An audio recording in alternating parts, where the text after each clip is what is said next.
We start the day's other news with a surprising twist in Donald Trump's hush money case in New York. This afternoon, Judge Juan Merchan ordered the president-elect to appear for sentencing next Friday. That's just 10 days before his inauguration. In his decision, Merchan said he found, quote, no legal impediment to sentencing, but added that Trump would not face jail time. A jury found Mr. Trump guilty last May of 34 counts of falsifying business records related to a payment to adult film actress Stormy Daniels. His lawyers wanted the case thrown out following Mr. Trump's election victory. He's always denied any wrongdoing.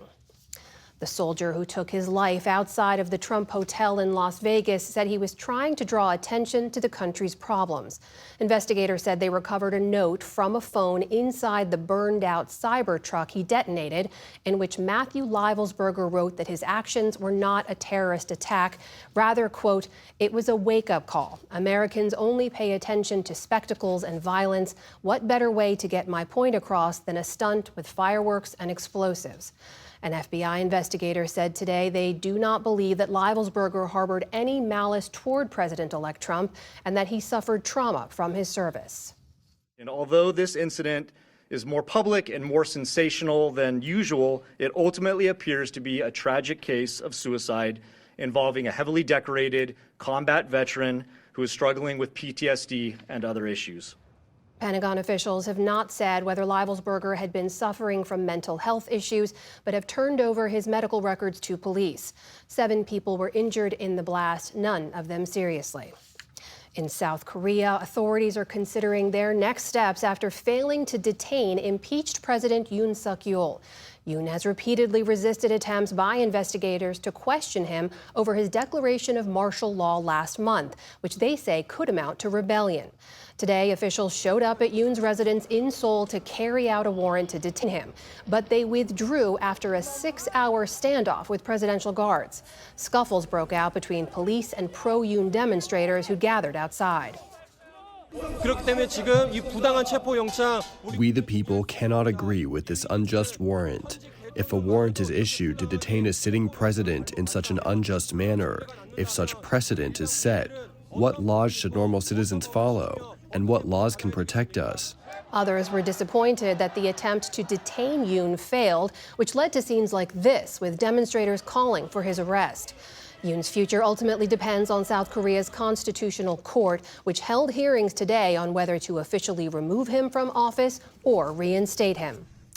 Also in South Korea, hundreds of people had to be rescued today after a large fire broke out at a commercial building in the southern city of Seongnam. More than 260 firefighters and 80 vehicles were dispatched to the scene. It took them about an hour and a half to put the fire out. Officials say about 28 people were injured, but none of them seriously.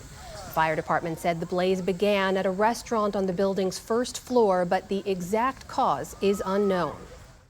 In Gaza, Israeli strikes killed at least 42 people overnight and into today.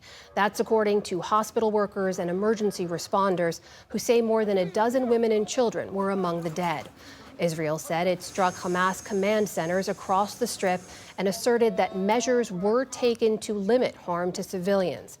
It follows yesterday's wave of strikes that killed at least 50 people. Some Gazans say they can only hope for peace after 15 months of war. Amidst this rubble, this tragedy in which we are all living, we hope that the free world, that the Arab and Islamic world will look at the Palestinian people and work for a ceasefire, to stop this bleeding out of mercy for this afflicted people. An Israeli delegation was set to resume ceasefire talks in Doha today with Qatari and Egyptian mediators. Hamas officials say they hope to reach a deal as soon as possible. The head of the Federal Aviation Administration says Boeing still has work to do 1 year after a panel blew out of a 737 MAX airplane mid-flight. In an online post today, outgoing chief Mike Whitaker said there needs to be a, quote, fundamental cultural shift at Boeing that's oriented around safety and quality over profits. Whitaker also said that federal oversight of the plane maker will continue indefinitely. The FAA grounded all 737 MAX planes with similar door plugs last year and limited production of new 737s. For its part, Boeing said today that it has taken steps to improve safety, including better training for workers and random quality tests.